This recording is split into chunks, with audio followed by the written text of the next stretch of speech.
5월은 가정의 달입니다. 어린이날을 시작으로 어버이날, 성년의 날도 있죠. 그리고 부부의 날도 있고 이렇게 가족 구성원들을 돌아가면서 기념하는 달입니다.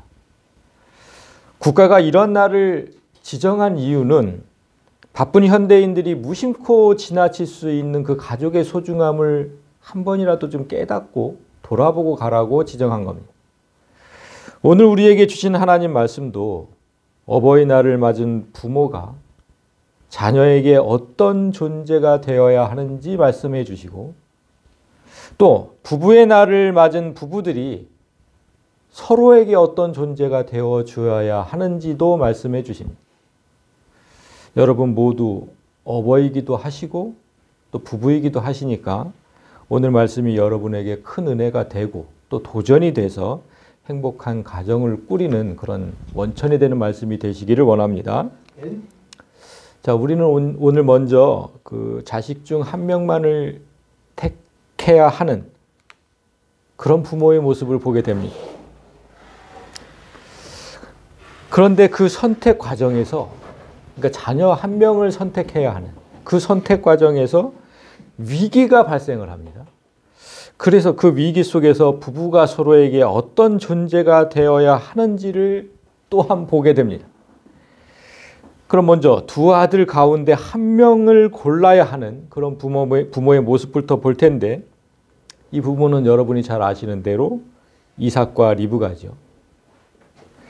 아버지 이삭은 장남을 택하고 어머니 리브가는 차남을 택합니다. 그런데 이 선택이 참 무섭죠. 왜 무섭냐면 이 부부가 누구를 선택하느냐에 따라서 선택된 자녀에게는 복이 임하고 선택되지 않은 자녀에게는 저주가 임하기 때문입니다. 여러분은 두 자녀 가운데 한 명만을 택해서 어떤 자녀에겐 복을, 어떤 자녀에겐 저주를 주실 자신이 있으십니까?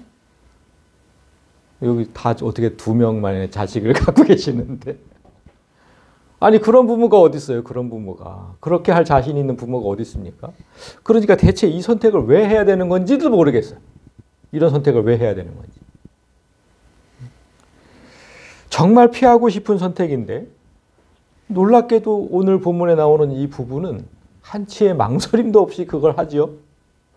딱딱 한 명만을 택합니다.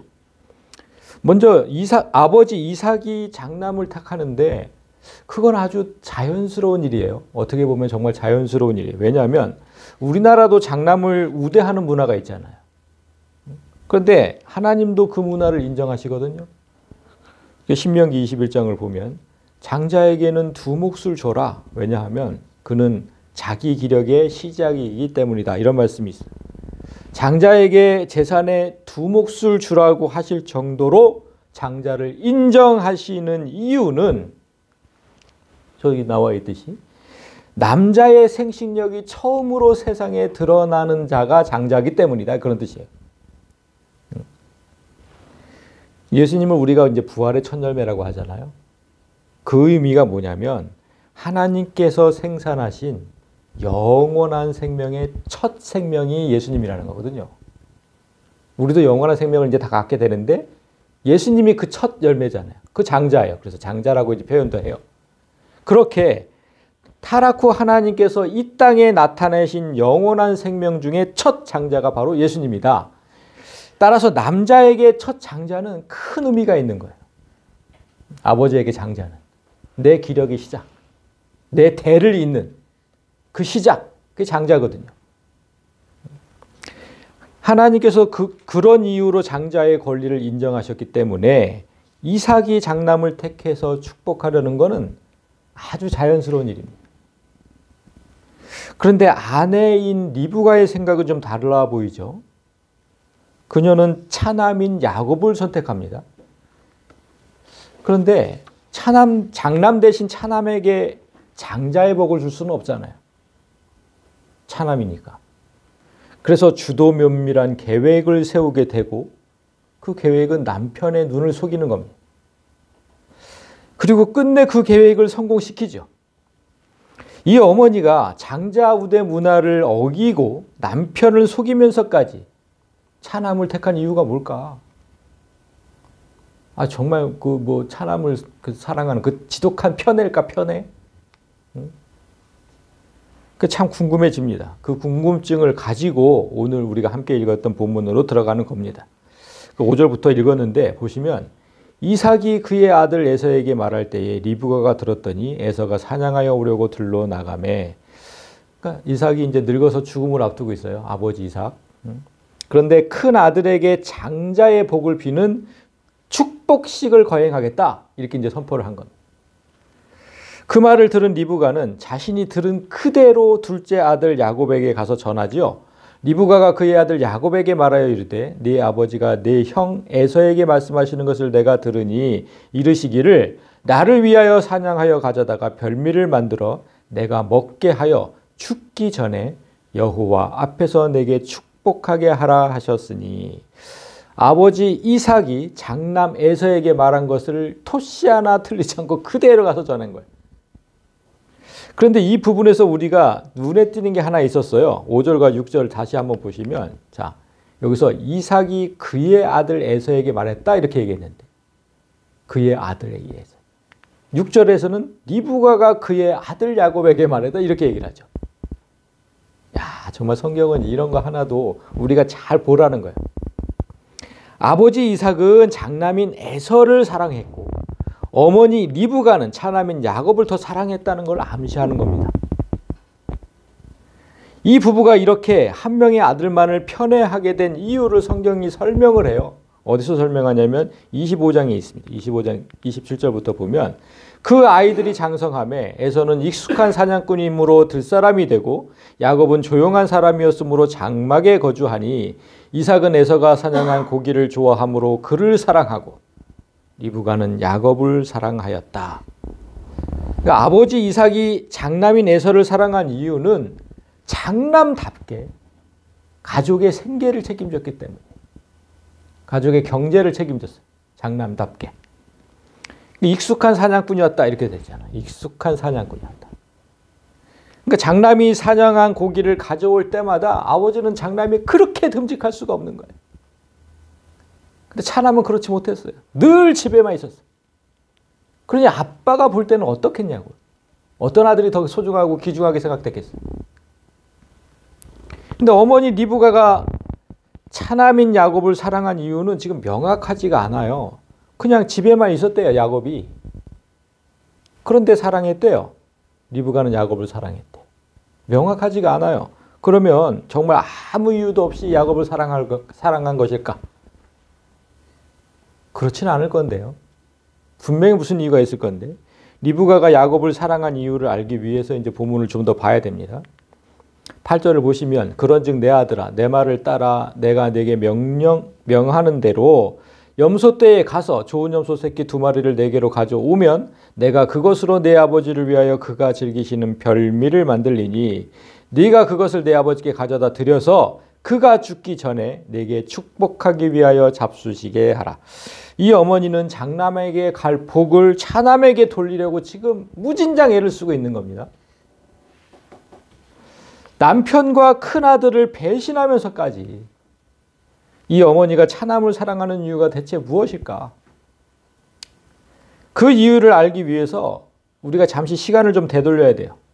언제로 되돌리냐면 리브가의 그 어머니의 처녀 시절로 잠시 되돌아가 보겠습니다.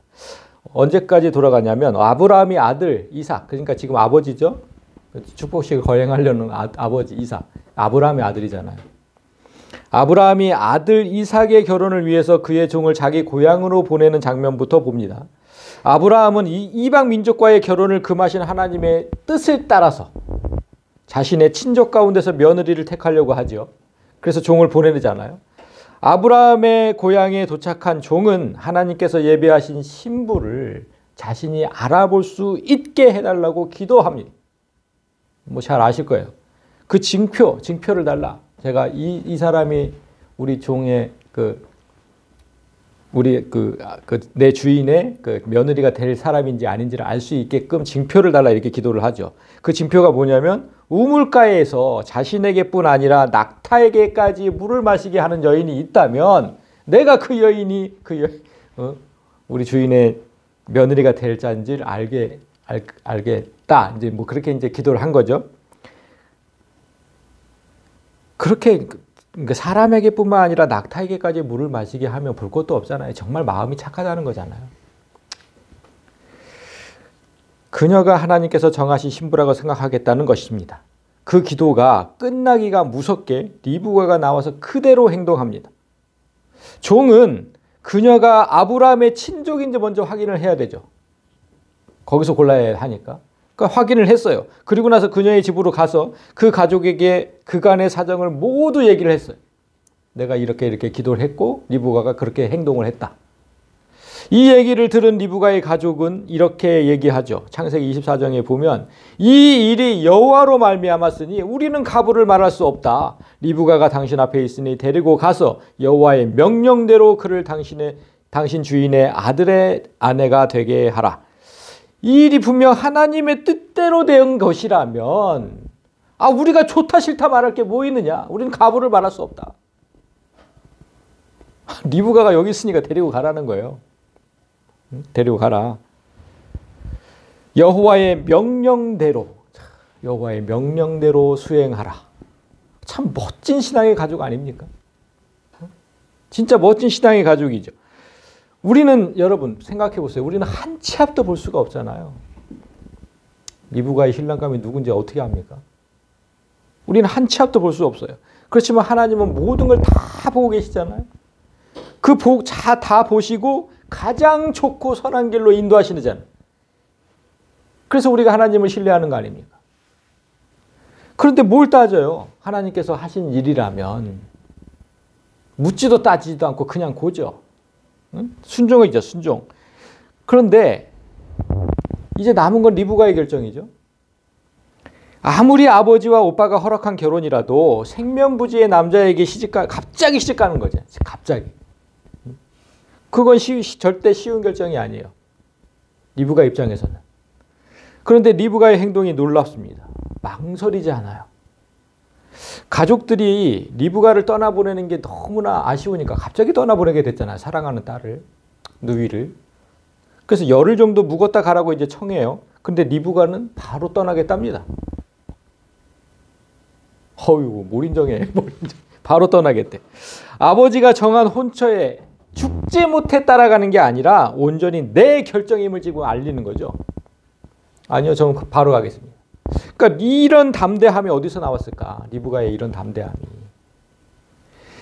리브가는 아브라함의 종이 기도한 대로 자신이 그대로 행했다는 얘기를 들었을 때 그게 너무 충격이었던 거예요.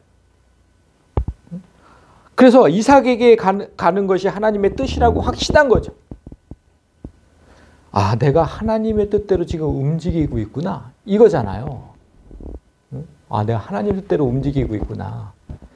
이 사실을 깨닫는 순간 대담해지고 망설임이 없어지는 거예요. 이렇게 리브가는 하나님의 뜻을 확신한 후에는 즉각 순종했고 약속의 시인 이삭의 아내가 되었고 이스라엘의 어머니가 되잖아요.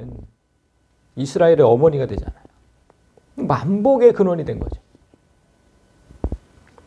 우리가 잠시 이렇게 리브가의 처녀 시절을 되돌아본 이유는 리브가가 얼마나 하나님 뜻에 순종하는지를 알아보아야 했기 때문입니다. 세월이 흘러서 두 아들이 장성한 후에도 리브가의 신앙에는 변함이 없어요. 그 사실을 알 수 있는 사건이 있었는데 장남인 에서가 40세가 돼서 가나안 족속 중 제일 큰 족속이었던 그 헷 족속의 딸들 중에서 아내를 맞이를 해요. 하나님께서는 이 땅의 백성들과 절대로 결혼하지 말라고 하셨는데 에서가 그렇게 해버리고 말아요. 그때 리브가의 심정을 성경이 이렇게 기록합니다. 리브가가 이삭에게 이르되 내가 헷사람의 딸들로 말미암아 내 삶이 싫어졌다. 그런데 야곱이 둘째 아들 야곱이 만일 이 땅의 딸들 그들과 같은 헷사람의 딸들 중에서 아내를 맞이하면 내 삶이 무슨 재미가 있으리까? 하나님께서 허락하지 않은 족속의 딸이 며느리로 들어온 이후로는 내 삶이 싫어졌다는 거예요. 큰 며느리를 싫어하는 이유가 개인적인 감정이 아니에요, 지금. 그게 아니라 오직 하나님을 섬기지 않고 우상을 섬기는 그런 족속의 딸이었기 때문에 싫은 거예요. 이렇게 하나님의 뜻에 민감하게 반응해 리브가는. 그리고 철저하게 순종하죠. 이런 리브가의 신앙은 두 아들 중에 하나를 택하는데도 똑같이 응해요. 아주 그냥 거기서 절정에 이르죠. 이삭과 리브가는 결혼한 후에 20년 동안 자녀가 없었어요. 그래서 하나님께 간절히 기도했고 그렇게 해서 얻은 게 쌍둥이 이삭과 지금 야곱이거든요. 아니 에서와 야곱이거든요. 그런데 임신 때부터 이 둘이 싸웠다고 이제 성경이 기록을 하잖아요. 25장 22절을 보면 그 아들들이 그의 태 속에서 서로 싸우는지라 그가 이르되 이럴 경우에는 내가 어찌할꼬 하고 가서 여호와께 묻자온대. 분명히 기도로 얻은 자식들인데 이 태 속에서부터 너무나 싸우는 거예요. 얼마나 싸웠는지 리브가의 고통이 좀 심했던 것 같아요. 그래서 하나님께 가서 기도합니다. 하나님 너무 고통이 심합니다. 그때 하나님께서 이렇게 답하세요. 두 국민이 네 태중에 있고 두 민족이 네 복중에서부터 나누이리라. 이 족속이 저 족속보다 강하겠고 큰 자가 어린 자를 섬기리라. 내가 낳은 두 자식이 두 민족을 이룬다면 그거보다 더 큰 기쁨은 없겠죠. 그런데 뱃속에서부터 나뉘어서 그렇게 싸우더니 결국은 동생이 형을 이겨서 형이 동생을 섬기게 될 거란 말씀을 들은 그 어머니의 심정이 어땠을까? 좋았을까요? 참 미묘했겠죠? 이거 무슨 말씀이지? 왜 형이 동생을 섬기지? 참 미묘했을 거예요. 그러니까 어머니라면 진짜 어머니라면 이 말씀을 절대 잊을 수 없죠. 이걸 어떻게 잊어요? 이런 말씀을 어떻게 잊냐고. 잊혀지지가 않아요. 잊혀지지가. 그런데 아버지 이삭은 이 말씀을 기억하지 못해요. 분명히 같이 들었을 건데 이 말씀을 기억하지 못합니다. 그거 어떻게 알 수 있냐면 오늘 본문이 속한 27장 첫 절에 이렇게 기록되어 있습니다. 이삭이 나이가 많아서 눈이 어두워 잘 보지 못해 하더니. 이 구절은 이삭이 늙어감에 따라서 육의 눈이 어두워졌음을 1차적으로 뜻해요. 그렇지만 그에 따라 영안도 어두워졌다는 것을 암시하는 겁니다. 성경이 그냥 써놓은 게 아니고 영안도 어두워졌다. 영안이 어두워지면 무슨 일에서든지 하나님을 보지 못하죠. 하나님의 뜻도 안 보이고 말씀도 안 보이고 아무것도 안 보여요. 영안이 어두워지면. 그래서 이삭은 말씀을 기억하지 못한 채 그저 전통적인 관습에 따라 장자에게 축복하려고 했던 겁니다. 이 말씀을 기억하지 못했어요. 이 말씀을. 그러나 리브가의 영안은 어두워지지 않았습니다. 하나님 말씀을 똑바로 기억하고 그 뜻을 지금 이루려고 하는 거죠. 또한 자신이 시집 오게 된 그때를 돌아보는 거예요. 어떤 일이 있었는지 그 우물가에서 그렇게 자신이 행동했다. 그 하나님께서 일하시는 방법을 지금 생각해 보는 거예요. 아, 나한테 그렇게 하셨는데? 그러니까 돌아가는 상황을 지금 보는 겁니다. 돌아가는 상황을. 에서가 팥죽 한 그릇에 장자의 권리를 너무나 쉽게 야곱에게 팔아버리잖아요. 장자의 권리를 팔아버리잖아. 그런 돌아가는 모든 상황이 하나님 뜻이 지금 이 뜻이 이루어지고 있다고 생각하는 거야. 이 뜻이. 이렇게 돌아가는 상황을 잘 보아야 하나님의 뜻이 보여요. 여러분, 돌아가는 상황을 잘 보시라고. 예수님도 그 말씀을 하셨어요. 요한복음 5장에서 아들이 아버지께서 하시는 일을 보지 않고는 아무것도 스스로 할 수 없나니 아버지께서 행하시는 대로 아들도 행한다. 그러니까 리브가의 신앙이 훌륭한 이유가 이거예요. 하나님께서 하시는 일을 항상 민감하게 봐요. 이 말씀처럼. 그러니까 하나의 아들만을 택하고 복을 주는 일이 어미로서 쉬운 일입니까? 절대 쉽지 않죠. 그러나 아버지께서 행하시는 일을 보니까 아들도 그대로 행할 수밖에 없는 거예요. 내가 하나님의 자녀라면 그대로 행할 수밖에 없는 거예요. 그 일에 동참해야 돼. 하나님의 하시는 일을 보면 그 일에 가서 동참하는 거, 그게 하나님의 자녀인 거예요. 리브가에게 하나님의 뜻에 동참하는 것만큼 중요한 것은 없다는 겁니다. 얼마나 훌륭한 신앙의 어머니입니까? 신약 성경에서 이렇게 기록되어 있어요. 기록된 바 내가 야곱은 사랑하고 에서는 미워하였다 하신 것 같다. 성경에 기록된 대로 하나님께서 야곱을 선택하신 거잖아요. 리브가는 그 하나님을 쫓았을 뿐이에요. 그렇다면 왜 하나님은 야곱은 사랑하고 에서는 미워하셨을까? 왜 그러셨을까요? 이유가 없진 않겠죠. 하나님은 생각해보면 오래전에 아담의 두 아들이었던 가인과 아벨도 똑같이 그렇게 하셨어요. 그죠? 작은 아들 아벨은 사랑하시고 장남이었던 가인은 미워하셨죠. 장자를 우대하라고 하신 하나님께서 왜 이렇게 다 계속 장자만 미워하실까? 앞뒤가 안 맞는 거 아니냐? 응?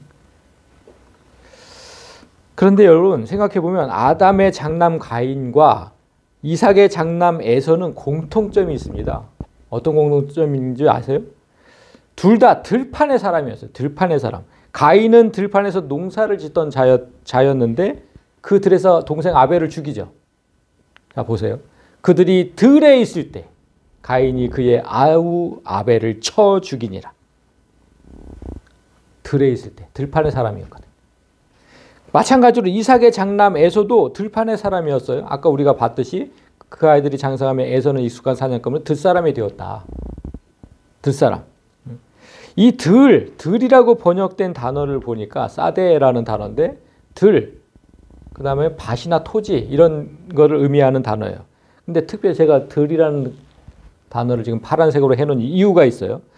이 단어가 들을 의미할 때는 폭력 또는 들짐승들에게 노출된 인적이 드문 야외다. 이렇게 이제 기록되어 있습니다.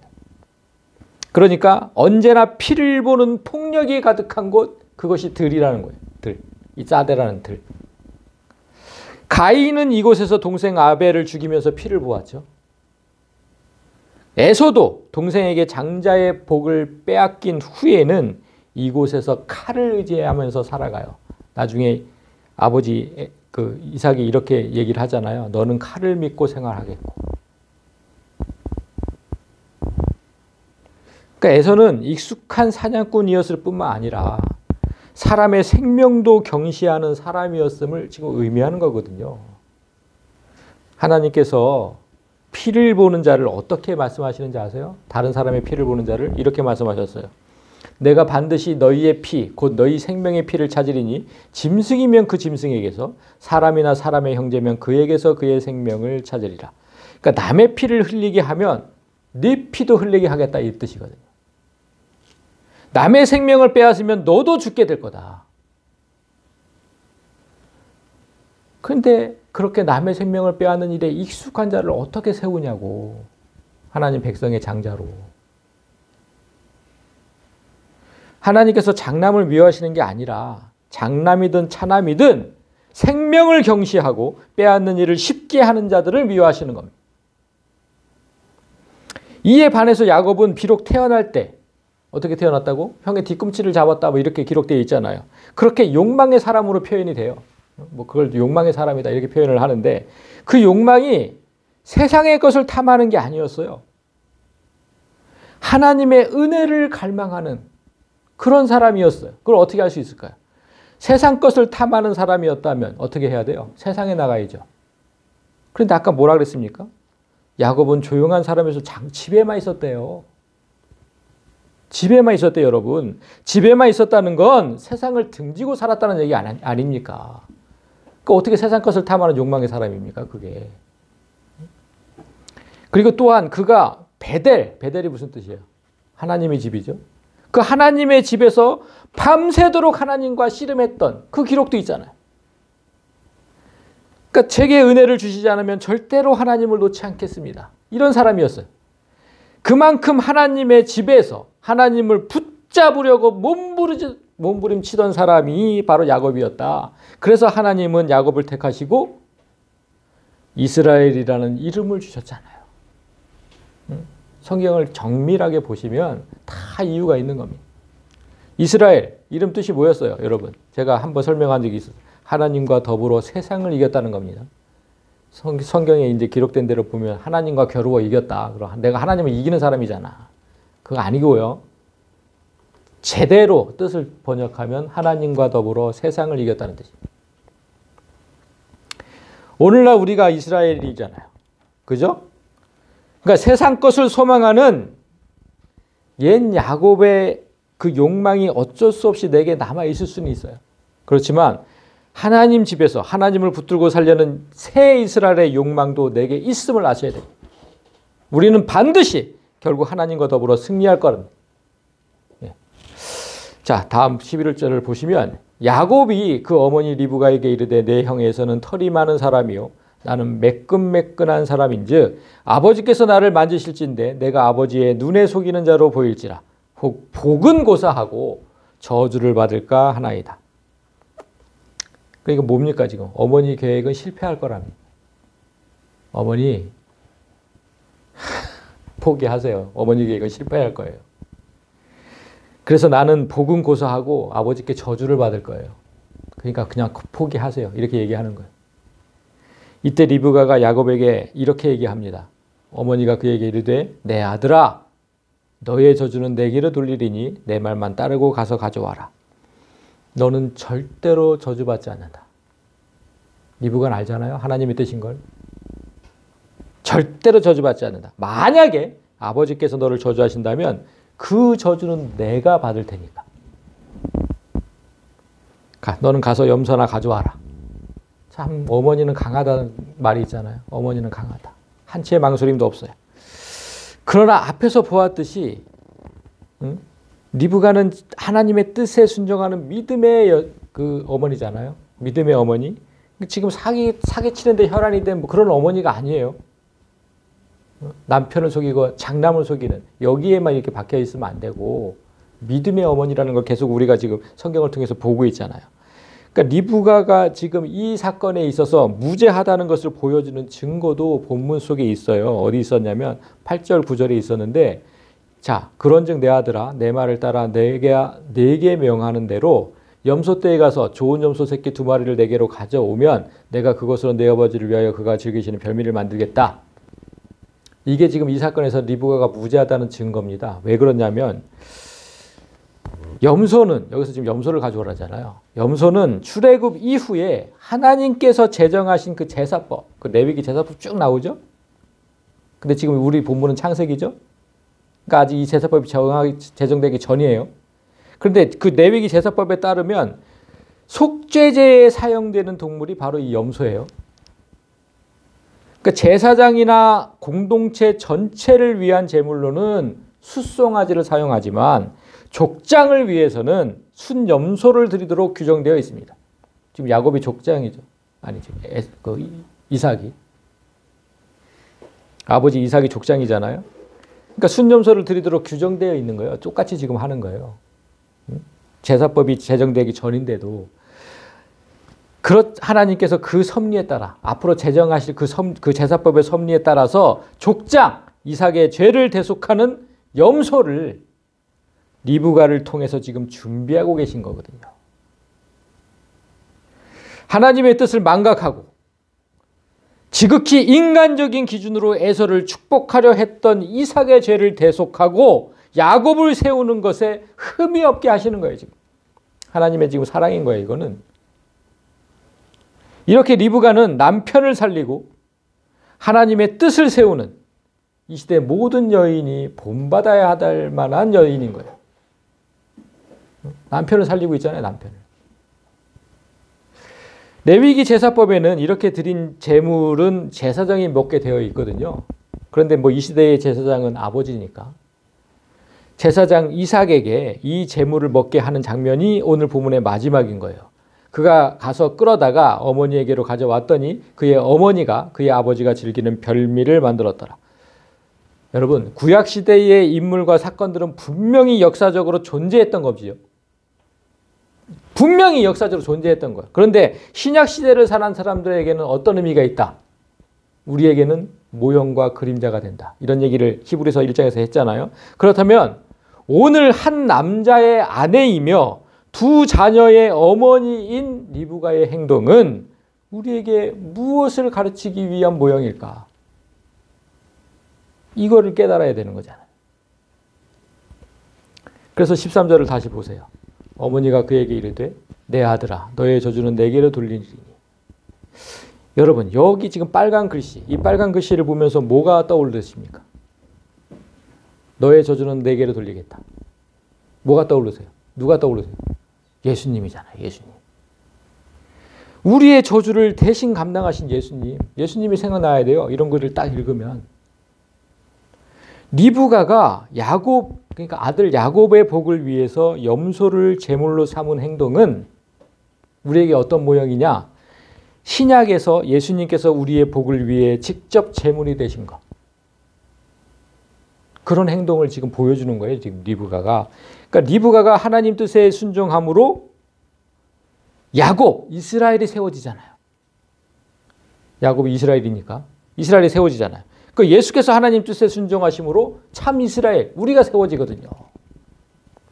그러니까 구약은 정말 신약하고 이렇게 연결돼서 봐야지. 딱 그렇게만 보면 우리하고 전혀 상관없다니까요. 그러니까 여기서 그런데 여러분 한 가지 우리가 여기서 지금 놓치지 말아야 할 건 리브가가 너무 훌륭한 어머니가 아내잖아요. 그러면 여기서 남편 이삭, 아버지 이삭은 정말 무능한 가장일까요?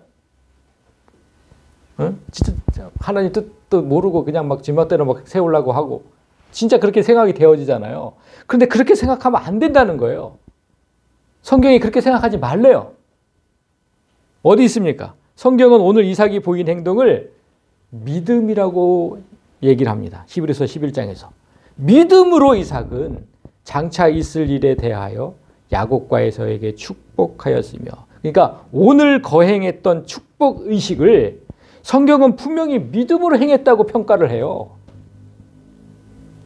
이게 어떻게 된 겁니까? 우리가 볼 때는 영안이 어두워진 이삭이 분명히 실수한 것처럼 보이는데 왜 성경은 이렇게 평가할까? 무슨 이삭이 믿음을 보인 적이 있어요? 지금 오늘 사건에서? 있을까요? 그 이유가 우리가 읽은 본문에는 나와 있지 않지만 그 이후의 구절을 쫙 보면 제가 항상 그랬잖아요. 끝까지 봐야 된다고. 그 이후의 구절을 쭉 보면 33절에 이제 나오는데 아내의 계략에 속은 이삭이 야곱에게 축복을 하죠. 그리고 나서 이제 장남이 사냥을 끝내고 돌아오잖아요. 에서가. 그때 장면을 잠시 보겠습니다. 33절. 이삭이 심히 크게 떨며 이르되 그러면 사냥한 고기를 내게 가져온 자가 누구냐? 네가 오기 전에 내가 다 먹고 그를 위하여 축복하였은즉 그가 반드시 복받을 것이라. 그러니까 장남 에서를 본 이삭이 심하게 떨었대요. 심하게. 부들부들 떨었다는 게 부들부들. 왜 떨었을까요, 여러분?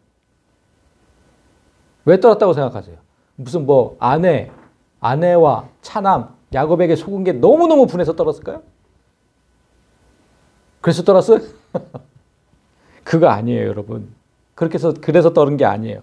만약 그 사실에 분노한 거라면 축복식을 다시 거행하면 되죠. 그렇지 않아요? 나를 속인 야곱에게 저주가 있으리라.